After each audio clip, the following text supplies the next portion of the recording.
Salam, salam outsider, le débrief commence maintenant.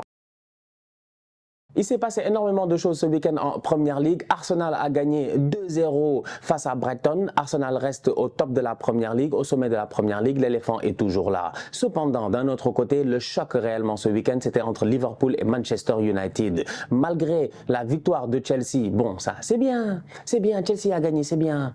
Ils ont gagné face à Sheffield, c'est bien. Ils ont gagné 2-0. Ils n'ont pas encaissé de but face au dernier du classement, c'est bien.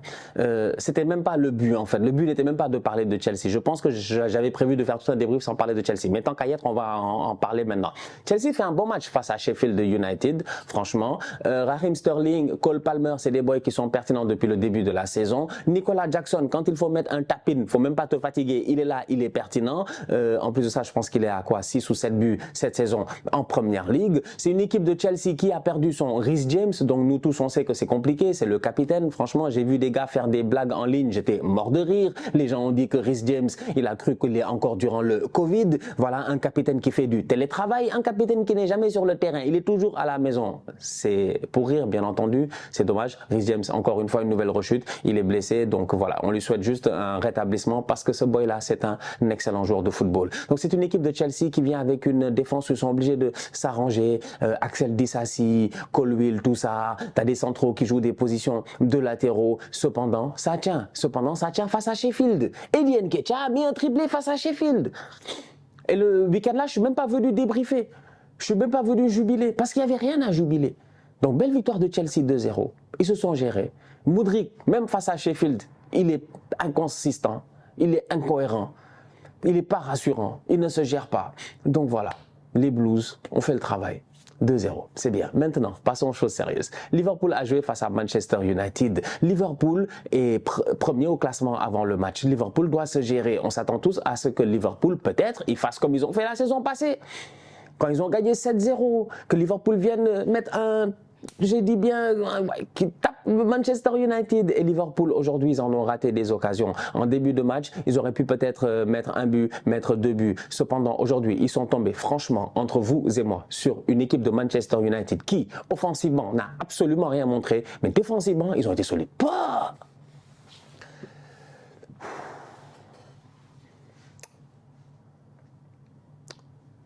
Ten Hag, il a dit qu'on peut le tuer. Mais on ne va pas lui foutre la honte. C'est simple. Il est venu aujourd'hui et les gars, ils ont tenu. Ils ont tenu. André Onana, un peu d'approximation. Attrape le ballon, il ne se gère pas. Le ballon traîne, tout ça. Mohamed Salah frappe, le ballon ne rentre pas. Cependant, André Onana, quand il fallait faire les arrêts décisifs aujourd'hui, il les a fait. Il a été bon. Raphaël Varane, de retour, ça fait longtemps qu'on ne l'avait pas vu. Titulaire, il se gère. Il fait aujourd'hui un très bon match. À côté de lui, Johnny Evans. Sur les longs ballons, sur les corners, ça a été un tout petit peu compliqué pour cette équipe de United. Plusieurs fois, Liverpool a pris le dessus sur les corners. Van Dijk, Konaté, tout ça, les boys doivent se gérer. Ils doivent peut-être marquer, mais Onana était là, tu vois. Mais sinon, mis à part ça, franchement, aujourd'hui, j'ai vu une équipe de Manchester United qui a été cohérente. Dans son bloc défensif, dans sa manière de bouger, ils ont été cohérents. Franchement, ils ont été bons, ils ont été solides, ils ont été concentrés. Luke Shaw a fait un bon match, Varane a fait un bon match, Evans a fait un bon match, Dalot a fait un bon match. Le pauvre, il prend un carton rouge, même pas mérité. Le ballon, il est sorti. C'est Salah qui sort le ballon, tu vois le ralenti, tu vois que voilà. Michael Oliver fait une bêtise. D'ailleurs, à ce titre, on est en décembre, il y a déjà eu plus de cartons rouges durant cette saison qu'il y en a eu l'année passée durant toute la saison. Et on n'est même pas encore à la moitié de la saison. Les arbitres doivent se calmer. Ils doivent se calmer. Ils doivent se calmer. Arsenal gagne 2-0 face à Brighton aujourd'hui. Mikel Arteta se plaint sur le banc. Pourquoi? Parce qu'il y a une faute où je ne me rappelle même plus c'était quoi. Il prend un carton jaune. Les arbitres doivent se calmer. Franchement. Le gars te parle même pas, il est en train de jubiler, de se fâcher tout seul, mais c'est son droit, le Mikel Arteta, s'il a cru qu'il était dans un clip à la Busta Rhymes ou je sais pas quoi, il a qu'à faire ce qu'il veut, s'il est dans les Arab Money et puis tout ça, sincèrement. Mais l'arbitre n'a pas à venir se fâcher comme ça, en fait, je comprends pas. Dalot a raison. Je comprends que cette année, tu n'as pas le droit de parler à l'arbitre. On a capté, mais les arbitres, faites aussi preuve d'un tout petit peu de pédagogie quand même. On n'a pas le droit de vous parler, mais on peut vous parler. En fait, c'est quoi? Vous êtes les patrons? Oui, vous êtes les patrons sur le terrain, mais on peut quand même vous parler. Dalot, il est fâché, il est frustré, il a raison, il sait qu'il n'a pas sorti le ballon, il se fâche. Il se fâche. Ben, l'arbitre, Michael Oliver, doit faire preuve d'un tout petit peu de pédagogie, de lucidité. Tu donnes un premier carton jaune parce qu'il s'est fâché, ne lui donne pas un deuxième carton jaune parce qu'il a frappé le poing dans l'air. Franchement, c'est abusé. Donc aujourd'hui, tu as une équipe de Liverpool qui bute face à Manchester United. Et ça bute face à Manchester United. Et ça essaie, et ça ne marque pas. Et ça essaie, et ça tombe sur des attaquants. Darwin Nunez, il a eu pas mal d'occasions où je pense qu'il avait été un peu plus juste techniquement. Il aurait pu se mettre dans une situation de pouvoir essayer de frapper, de cadrer. Malheureusement, ça n'a pas été le cas. Donc, tu as une équipe de Liverpool qui tente. Luis Diaz, il a été beaucoup actif et tout, mais il est tombé plusieurs fois sur le milieu de terrain de United. Franchement, Amrabat ne fait pas un match exceptionnel, mais il fait un match correct. Franchement, il fait un match correct. Il est guerrier. Il fait ce qu'il fait, il fait ce qu'il faut en fait, mais à côté, le plus important, c'est qu'il réussit à bien accompagner le boy Maino. Un gamin, 18 ans, Kobe, on l'a connu cette année. En pré-saison, on l'a très bien vu. Dès la pré-saison, on savait que le petit, c'était un baller, il savait jouer au football. Malheureusement, il se perd, si je ne me trompe pas, dans le match face au Real ou au Barça, dès le début du match en pré-saison. Il se blesse et on attend, et on attend. Là, il est de retour. Ça fait quelques matchs qu'il joue. Franchement, c'est un boss au milieu de terrain. Il n'a pas peur, il a cette... Il inspire cette confiance-là, en fait. Il sait récupérer des ballons. Physiquement, il est présent. Et aujourd'hui, on l'a vu face à Gravenberch, face à Luis Diaz. Plusieurs fois, on l'a vu. Donc, c'est pour ça que je dis que c'est un paradoxe. Parce que United, c'est le paradoxe. United, c'est le paradoxe. C'est le paradoxe. C'est le théâtre des paradoxes, en fait. Je ne comprends pas cette équipe-là. Je ne comprends pas cette équipe-là. Dernier de son groupe en Ligue des Champions, ça ne se gère pas et tout. Pourtant, en championnat, ça réussit à sortir des performances de temps en temps surprenantes et ça tient. Ça tient. On sait que United ne joue pas le titre, en tout cas en date d'aujourd'hui. Ça m'étonnerait franchement qu'il joue le titre vu le gap qu'il y a. Je pense qu'il y a déjà 2 gaps déjà. Tu vois, il y a un top 4, top 5 là qui se truc. Après, tu as, je pense, Newcastle en tremplin. Après, tu as les gars qui sont derrière. Mais il n'y a que 10 points, donc tout est possible, tu vois. Mais en valeur absolue, je pense que United ne joue pas le titre. Cependant, ils sont des performances étonnantes. Ils arrivent à Anfield aujourd'hui, malgré l'ambiance, malgré tout le bordel qu'il y a à Anfield. Ils font un bon match défensif et ils tiennent et ils prennent 0-0. Ils prennent un but, ils font un clean sheet. Bravo. Franchement, bravo. À part les applaudir, il n'y a rien d'autre à faire. Bravo. Au niveau de Liverpool, j'ai envie de dire que devant, c'est dommage. Beaucoup trop brouillon. Ça aurait pu faire mieux. Klopp, il a fait des bons changements en plus de ça. Il a tenté. En fin de match, Klopp, quand il fait sortir Luis Diaz et puis Darwin Nunez et qui fait rentrer Curtis Jones et puis Elliott, pour moi, c'est un désaveu en fait. Si tu sors des attaquants, tu fais rentrer des milieux de terrain. C'est parce que les boys sont là, ils ne marquent pas. Ils ne marquent pas dans un match où peut-être qu'ils auraient pu mieux faire en fait, et ils ne l'ont pas fait. Très bon match de la part de Konaté défensivement, il a été excellent, il a été sensationnel le boy Konaté défensivement, franchement. Aujourd'hui, physiquement parlant, sur Højlund et tout ça, les récupérations, ça a vraiment été lui le patron. Pendant des années, on a dit que c'est Matip qui était là pour sauver Van Dijk et tout. Ben, j'avais l'impression dans ce match-là que oui, Van Dijk il fait son match, il n'y a pas de problème, mais j'avais l'impression que le patron c'était vraiment Konaté en fait défensivement. Donc, Trent Alexander-Arnold, excellent aussi aujourd'hui. Donc, c'est un 0-0 assez bizarre. C'est un 0-0 assez bizarre, en fait. Parce que Trent fait un très grand match. Il est excellent. Donne des superbes ballons, en fait. Des ballons pertinents. L'autre fait le changement, Klopp fait le changement parce que maintenant c'est la nouvelle mode à Liverpool. Il fait le changement, il fait rentrer Joe Gomez latéral, il met Trent au milieu de terrain. Vu que Trent, nous tous on sait que c'est le milieu de terrain, il arrive au milieu de terrain, il est là, il distille les passes, les super ballons. Il peut même marquer, le ballon passe à ça du poteau, c'est dommage. Donc, match nul 0-0 entre Liverpool et Manchester United. Un bon point de prix pour Manchester United. Merci à Manchester United parce que ils ont retardé un tout petit peu Liverpool et ça permet à Arsenal de finir le week-end au top de la Première Ligue.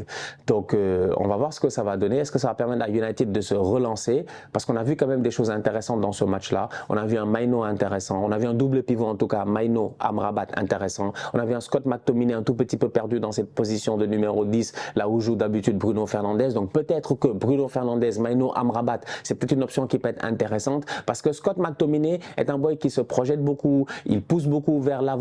Donc peut-être que défensivement parlant, il n'a pas la même concentration. Alors qu'aujourd'hui, tu avais vraiment un vrai double pivot devant ta défense. Ça a peut-être fait la différence. Garnacho, il essaie de faire ce qu'il peut et tout. Bon, après, il ne faut pas mettre beaucoup trop de pression sur lui parce que je pense qu'il y a certains joueurs qui doivent prendre leurs responsabilités. Parmi ceux-là, il y a Martial.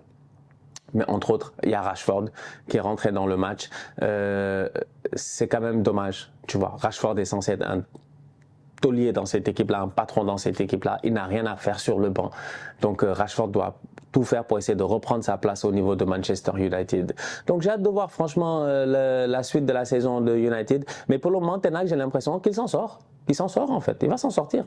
Oui, il va s'en sortir. Ten Hag va-t-il être viré ou pas? La question c'était ça. On avait répondu oui. Va-t-il être le premier à être viré? On avait répondu oui. Jusqu'à présent, il est là, il est posé. Même si en Ligue des Champions, ça n'a pas marché, en championnat, ça semble tenir. Donc, moi, je trouve que c'est un effectif qui a beaucoup de talent, United. Ils ont beaucoup de talent, en fait. Ils ont énormément de talent. Il faut juste qu'il y ait une cohésion avec le coach. Il faut qu'il y ait une cohésion avec le coach parce qu'en ce moment, tu sens que c'est difficile avec Ten Hag. Mais si Ten Hag et son groupe, ils s'entendent bien, que ça revient, que vraiment l'ambiance revient, on ne sait jamais hein, avec United, on ne sait jamais, on ne sait jamais.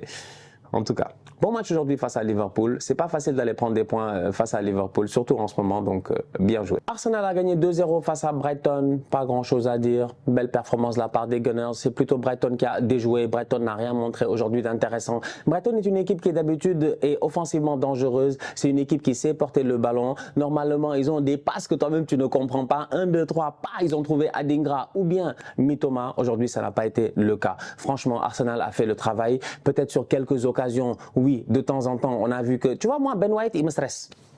Ouais, Benny Blanco, il me stresse. Benny Blanco, il me stresse. Parce que Benny Blanco, il est sur le côté là-bas. Je me pose des questions. Des fois, je me dis, lui, j'ai l'impression qu'un vrai ailier, il vient. Il le dribble. En fait, le temps, il le dribble. Il le dribble. En fait, Ben White, on le dribble. En fait, on le dribble trop souvent. Zinchenko aussi, on le dribble trop souvent. On a deux boys qui ne se gèrent pas sur les côtés. Défensivement, par contre, en phase offensive, ils sont très pertinents. Aujourd'hui, on le voit. Zinchenko, encore une fois, quand il s'intercale au milieu de terrain, automatiquement, il réussit à trouver des très bonnes lignes de passe. Donc, tu as une équipe d'Arsenal qui galère un tout petit peu face à Brighton, tout simplement parce que le ballon ne rentre pas. C'est pas vraiment une vraie galère, quoi. C'est une galère de riche. C'est une galère de riche, quoi. Tu as beaucoup d'occasions, mais le ballon ne rentre pas. On s'est créé 1 million d'occasions. 1 million d'occasions. Normalement, on aurait dû marquer beaucoup plus tôt dans le match, mais le ballon n'est pas rentré. À un moment donné, heureusement, Arsenal s'en sort. Les gars de Brighton font presque une passe décisive à Gabriel Jesus qui claque un but. Et en fin de match, Kai Havertz qui claque son but. Mention spéciale à Declan Rice. Top performance de sa part. Il a été sensationnel. Il a été excellent. Franchement, il a été excellent. Il a bosse le milieu de terrain. Il récupère les ballons. Il accélère. Il court. Il dribble. À un moment donné, il aurait même pu marquer sur une course de gens 60 et quelques mètres. Franchement, Declan Rice a été exceptionnel aujourd'hui avec cette équipe d'Arsenal. Kai Havertz n'arrête pas de marquer. Je pense que c'est son 4e but ces derniers temps ou 5e but, je ne sais plus. Il n'arrête pas de marquer. Kai Havertz, je me pose certaines questions parce que, ok, il a marqué, je suis d'accord. Ouais, le train Kai Havertz, tout ça, on est d'accord. Montez sur le train. Vous n'êtes pas monté sur le train. Vous êtes descendu à l'arrêt. Vous n'êtes pas descendu à l'arrêt. Est-ce que vous avez un ticket? Je suis un contrôleur. Vous nous fatiguez avec vos métaphores sincèrement ferroviaires. Aujourd'hui, Kai Havertz, on va être très sérieux, il a marqué son but, c'est bien. À chaque fois qu'il se projette, il est capable d'amener le danger parce que c'est un élément supplémentaire dans la surface de réparation. Il amène le surnombre. Mais après, dans le jeu réellement, après moi je regarde, des fois je me dis, bon, Kai quand même. Tu vois, aujourd'hui Brighton, il joue pas vraiment. Donc on domine le match, tu vois. On souffre pas trop. Mais voilà. Mais je suis dans le train. Je suis dans le train. Je suis vraiment dans le train. Je suis dans le train Kai Havertz. Moi-même, c'est moi le contrôleur, même s'il y a quelqu'un qui a un problème ici, c'est moi le contrôleur du train. Mais je reste quand même un contrôleur exigeant, tu vois. Donc moi, j'aime bien sa capacité quand il se projette, tout ça, on le trouve dans la surface de réparation. À un moment donné, tu as un centre de Martinelli qui est juste très bon, en fait, tu vois, passement de jambes, tout ça, centre et tout. Et Kai, il reste un tout petit peu en retrait, je lui en veux, je suis comme Kai. C'est ta place, c'est toi qui dois être là-bas, tu vois. Si tu es là-bas, tu coupes le ballon et il y a un but. Donc Kai Havertz, c'est très pertinent dans cela, on ne peut pas le lui enlever, donc voilà. En tout cas, en ce moment, il va mieux et ça, c'est important. Comme on lui a chanté les supporters d'Arsenal, 65 millions down the drain, Kai Havertz scores again. Donc du coup, sincèrement, s'il y a 65 millions dans l'évier, ben moi, je suis bien content que le boy, il ait encore réussi à marquer. Jesus, il est en forme en ce moment, franchement, il fait des belles performances. J'aime bien quoi, tu sais que tu vois, il a fait des petits sombreros, des petits trucs comme ça. Il y avait un moment, il a fait sombrero passe aveugle. J'ai dit, ah, c'est mon gars, c'est Gabriel Jesus. Bukayo Saka a fatigué James Milner. James Milner doit prendre un carton jaune. Tu vois, les arbitres, des fois, tu comprends pas. Dans le même match, Benny Blanco, Ben White prend un carton jaune parce qu'il attrape Mitoma. On est d'accord. Nous tous, on a vu le match, on a vu. Il prend le carton, il attrape Mitoma. Ok. Mais quand Saka, il se fait des balayettes par James Milner, il prend pas de carton, le James Milner. Donc, des fois, dans le même match, il y a des incohérences que tu comprends pas, tu vois. Mais Bukayo Saka a fait un très bon match. Aujourd'hui, il a fatigué James Milner. Franchement, globalement parlant, ça a été une belle équipe d'Arsenal. Odegaard aurait dû marquer. Il a eu pas mal d'occasions de frappe. Feinte une fois, feinte deux fois, feinte trois fois. Le gardien fait l'arrêt, ou ça passe à côté, ou c'est contré et l'arbitre ne donne pas corner. Bref, l'essentiel, c'est d'avoir pris les 3 points pour les Gunners. Du beau football à Arsenal, une belle prestation et 3 points de prix. L'éléphant est sur l'arbre. L'éléphant reste sur l'arbre. Il surveille la situation. Tu vois, en ce moment, c'est compliqué. Parce que Manchester City, de leur côté, ils ont fait 2-2 face à Crystal Palace. Donc, ça nous arrange nous aussi. Je suis bien content de cela, sincèrement. Parce que Manchester City qui fait 2-2 face à Palace, alors que City, pourtant, dans le match, ils sont quand même, ça va. Ils sont en contrôle quand même dans le match, tu vois. Il n'y a pas Haaland, on est d'accord, mais tu as Alvarez qui est en forme, tu as Foden et puis tout ça. Tu regardes l'équipe et tu te dis non, il y a moyen. Effectivement, tu n'as pas Doku, il n'y a pas de problème. Jack Grealish, il est là. En plus, ces derniers temps, il commence à se gérer. On commence à retrouver le Jack de la saison passée. Donc, du coup, City, quand il mène 2-0, tu penses que ça va aller normal, tranquille, ça va passer. Mais, quiconque connaît la Première Ligue, c'est que Crystal Palace est un tout petit peu une bête noire pour Manchester City. C'est souvent compliqué pour Manchester City de jouer face à Crystal Palace, que ce soit à Palace ou à l'Etihad. Et là, en fin de rencontre, City s'est fait surprendre. Ils ont encaissé 2 buts. C'est dommage. Un penalty concédé en toute fin de rencontre. C'est dommage. Plusieurs fois aussi dans le match, on l'a vu. Manchester City, sur les transitions défensives, c'est un tout petit peu compliqué. Le pauvre Guardiola, souvent, il est dans des situations où tu as l'impression qu'il revit constamment le cauchemar Messi, Croatie, Argentine, mais avec d'autres joueurs. Souvent, il se fait dribbler dans des situations où il est là en train de courir et puis il regarde derrière, il ne sait pas ce qui se passe en fait. Il se dit, mais c'est le boy, il va où? Je pense que de temps en temps, City se met dans des positions de vulnérabilité où ce n'est pas nécessaire, tu vois. Ce n'est pas nécessaire. Donc, en fin de rencontre, peut-être qu'un peu plus de... Je ne sais pas. C'est une bonne question, franchement. Je trouve que Guardiola, franchement, un latéral, là, moi, ça me stresse. Je comprends, hein, offensivement, quand il monte et tout, mais à City, offensivement, tout le monde, quand il monte, ils sont pertinents. Même Ederson, si tu le mettais à un moment donné sur des transitions offensives milieu de terrain, je suis sûr qu'il serait pertinent, tu vois. Mais défensivement parlant, il y a énormément de lacunes et on le voit souvent avec Manchester City, ces temps-ci, que ce soit en Ligue des Champions, en championnat, et on l'a vu ce week-end. Donc, ils font 2-2 face à Crystal Palace. Ils perdent encore des points. City perd beaucoup de points. C'est rare à ce stade-ci de la compétition que City ait perdu autant de points en fait. Tu vois. Mais ils sont encore là. On ne sait jamais avec eux. Kevin De Bruyne va revenir normalement en janvier. Doku va revenir à un moment donné. Ils vont retrouver leur pleine capacité. Haaland va revenir. Ils vont retrouver leur vitesse de croisière. À partir de ce moment-là, il va falloir se méfier d'eux. Mais pour le moment, mieux vaut en profiter. Manchester City, malgré un bon match, en fin de rencontre, ils ne se gèrent pas. Ederson aussi, il ne se gère pas. Ils prennent ce but-là. Ederson aurait même pu prendre un carton rouge. C'est lui qui fait la faute sur Mateta, non, à un moment donné, je pense. Parce que le match était hier, donc je m'en rappelle, je l'ai vu hier, mais j'ai pas débriefé, j'étais occupé, quoi, tu vois. Donc, la vie, vous savez, des fois. C'est pas que le football. Mais ouais, même Ederson, il fait pas un très bon match et tout, donc c'est compliqué pour City ces derniers temps. Mais tant mieux, nous on est tous contents, franchement, tous contre City, j'ai dit tous contre City. Merci à Crystal Palace, tous contre City. City perd encore des points, mais je pense que je devrais aussi dire tous contre Liverpool. Allez les gars, on le fait ensemble pour Arsenal. Tous contre City, tous contre Liverpool. En tout cas, la famille, on se capte très bientôt pour une... Ah, faut pas qu'ils se fâchent, ils vont se fâcher sinon. Tottenham a gagné face à Nottingham Forest. C'était vendredi. Ils vont se fâcher sinon. Clean sheet pour Tottenham, bien joué, encore une fois, franchement, sincèrement. Vicario, il se gère. Vicario en pleine forme cette saison, il n'y a absolument rien à dire. Comment il s'appelle l'autre? Kulusevski, football très très sexy, comme d'habitude, dangereux, mais il donne des ballons, mais un centre s'il vous plaît, ma foi, exceptionnel le centre. C'est exceptionnel. Tu t'appelles Richarlison, on ne t'a rien demandé à part venir et de mettre ta tête. Même pas mettre ta tête, déposer ta tête. Et c'est ce qu'il a fait. Très belle performance de la part de Tottenham face à Nottingham Forest. Pas Matar Sarr solide au milieu de terrain. Je pense que le seul bémol, c'est vraiment Yves Bissouma qui prend un carton rouge, son deuxième de la saison. Et je pense qu'il va être suspendu là pour 4 matchs parce que c'est son deuxième de la saison. C'est tout match. Il va être suspendu pour 4 matchs, c'est tout match. Franchement, bon là, il va être de retour après la CAN, ça l'arrange aussi. Peut-être là, il est en vacances, là, le Bissouma, c'est terminé. Bissouma, là, il peut prendre ses affaires, aller au Mali, commencer son regroupement et puis tout ça. Parce que le frérot, son prochain match, normalement, c'est un match avec l'équipe nationale du Mali. Là, il prend 4 matchs de suspension sur un tacle qui était un tacle, je pense, qui était évitable. Il perd le ballon, il essaie d'aller le récupérer, le pied est trop haut. C'est dangereux, en fait, c'est très dangereux. Le carton rouge est mérité. Et je pense que ça a fait mal à Postecoglou, il n'a pas trop aimé parce que son double pivot Matar Sarr et puis Bissouma, ça marche. Ça marche et c'est solide en fait. Franchement, c'est solide entre vous et moi. Donc, quand tu as une équipe de Tottenham qui, ces derniers temps, ça ne marchait pas, qui recommence à gagner, je pense que ça fait 2 ou 3 matchs d'affilée qu'il gagne, c'est dommage que tu perdes en plus de cela un de tes meilleurs joueurs au milieu de terrain. Mais grosso modo, belle victoire de la part des Spurs. Richarlison continue à marquer. C'est la première fois depuis Mathusalem qu'il marque 2 fois d'affilée avec Tottenham dans 2 matchs de suite. Donc, peut-être qu'ils ont retrouvé un Richarlison en confiance. Et Kulusevski, comme d'habitude, voilà quoi, comme je dis. Brendan Johnson aussi, il fait un bon match, il est pertinent. Sonny fait son match aussi. Franchement, ouais, ils sont là les Spurs. Il n'y a pas longtemps, ils étaient premiers, c'est vrai. Ils sont redescendus rapidement, c'est vrai, mais il va falloir quand même compter sur eux parce que c'est une équipe qui joue l'Europe, donc on ne sait jamais avec eux. Et pour finir, Aston Villa a gagné aussi 2-1. Ils étaient menés au score, ils ont réussi à gagner le match. Que voulez-vous? Oli Watkins a marqué. Moi, Villa, je ne sais pas ce qu'ils veulent.